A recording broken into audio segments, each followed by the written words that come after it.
15 evil killers in the UK who are locked up for life. There's no judicial system out there that allows killers to move about freely in society.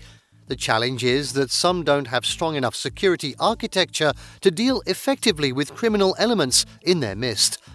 In the laws of every land, written or unwritten, there's no room for killers.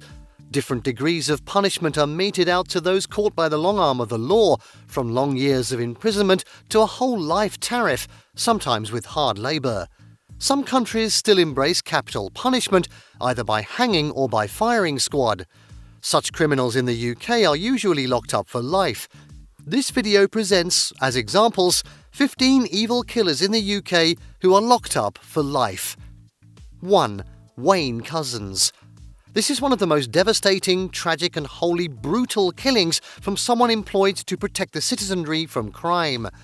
Wayne, a serving officer with the Metropolitan Police, forcibly arrested 33-year-old Sarah Everard on March 4, 2021 as she walked home in London. He abducted and transported her to Dover in Kent, where he raped her. He thereafter strangled her with his police belt and burned the corpse after discarding it in a pond. Wayne was sentenced to a whole life order on the 30th of September 2021. 2. Damian Bendall.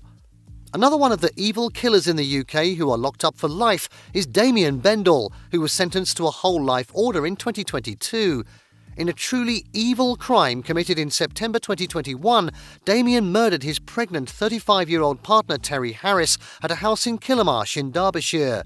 He also killed her 11-year-old daughter Lacey Bennett after raping the little poor girl, her 13-year-old son John Paul Bennett and Lacey's friend Connie Gent, also 11. 3. Robert Morsley. Following the death of Ian Brady in 2017, the title of the longest-serving prisoner in the UK fell on Robert John Morsley, nicknamed Hannibal the Cannibal, because he ate part of the brain of one of the three he killed. 2022 marked his 40th year in solitary confinement. He had earlier murdered labourer John Farrell by strangling him and was jailed for life in 1977. He committed 3 other murders in prison and was sent to solitary confinement at Wakefield Prison. 4. David Fuller. David Fuller should never be allowed to step out of prison. In 1987, he murdered 25-year-old Wendy Knell and 20-year-old Caroline Pearce in Royal Tunbridge Wells. Also, while serving as a hospital electrician in Kent, he sexually abused at least 100 female corpses in 2 hospital mortuaries over 12 years. What flagrant disregard for the dignity of the dead, according to the presiding judge when handing down his 12-year sentence. On the 15th of December 2022, David was given a whole life tariff for the murders in the first ever to be televised sentencing. 5. Anthony Russell. Anthony Russell was described by the judge who sentenced him to a whole life tariff in March 2022 as an exceptionally dangerous and manipulative criminal, indeed an evil killer. This triple murderer raped a pregnant woman before killing her by strangulation. He also murdered Julie Williams and her son David Williams at their flat in Coventry. 6. John Childs.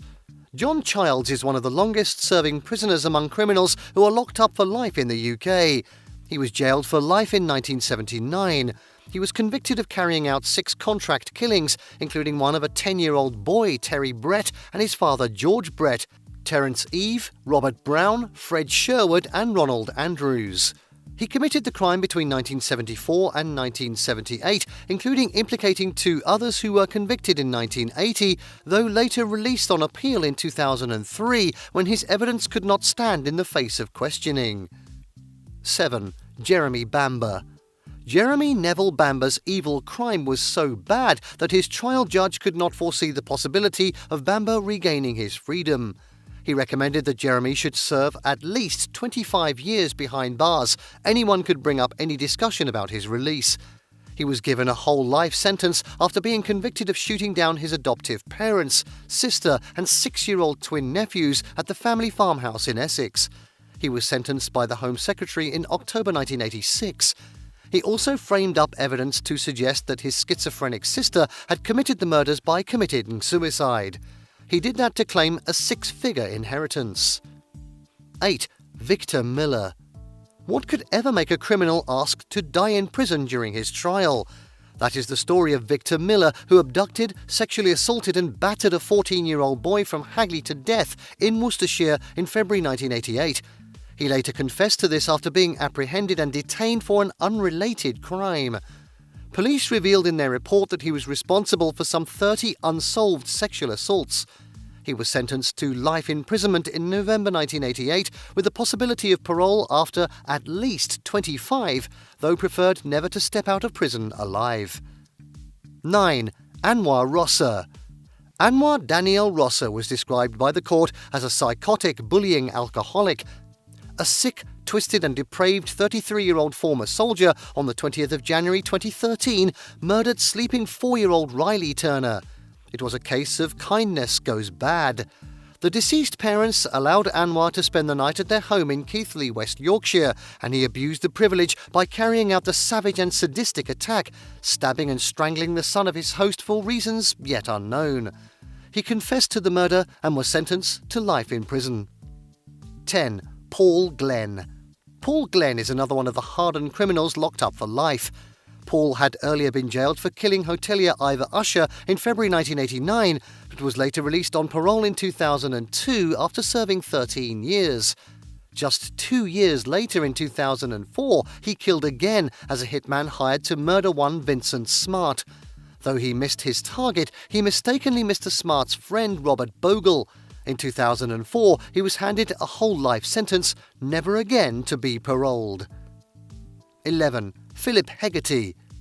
With the full name Philip Peter Hegarty, this murderer is indeed evil, committing amicide. In a hammer attack in 2003, Philip killed his friend Dirk Bennett. Probably as a cover-up for some other reason, he also set fire to a Renault Laguna with Dirk's lifeless body in it. The corpse was so burnt it could not be identified. Only dental records were used to identify the severely burnt body of Dirk. During his conviction and sentencing, the court ruled his whole life order must mean life. The Court of Appeal later upheld the judgment. 12. Mark Martin. Mark Martin, also known as Snainton Strangler, was convicted in 2008 for killing 3 homeless women in Nottingham between December 2004 and January 2005. It was a declaration of his personal ambition to become Nottingham's first serial killer.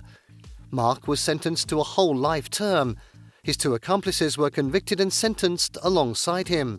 However, they received 14 and 25-year minimum terms.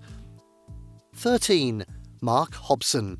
In July 2004, Mark Richard Hobson committed uxoricide, first by murdering his wife or girlfriend Claire Sanderson at their home near Selby. Several days later, he lured her twin sister Diane there and killed her too. While fleeing, this evil killer murdered an elderly couple a few kilometres away and went on the run. Not long after, he was caught by the police looking for him where he was hiding in bushes near a North Yorkshire petrol station.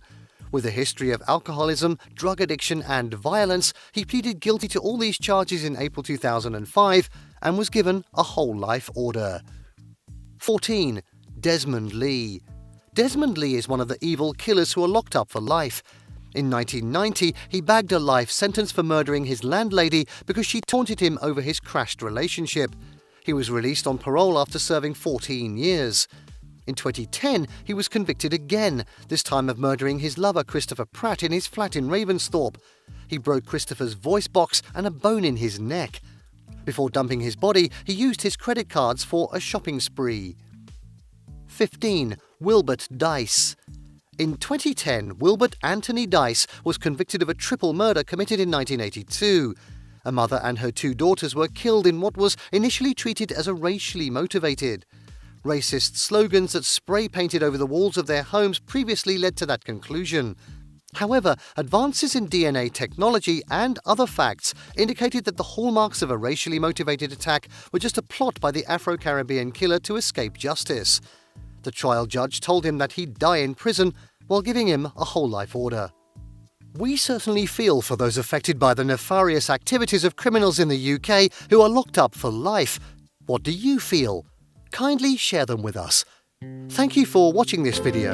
Please don't forget to subscribe and turn on the notification bell.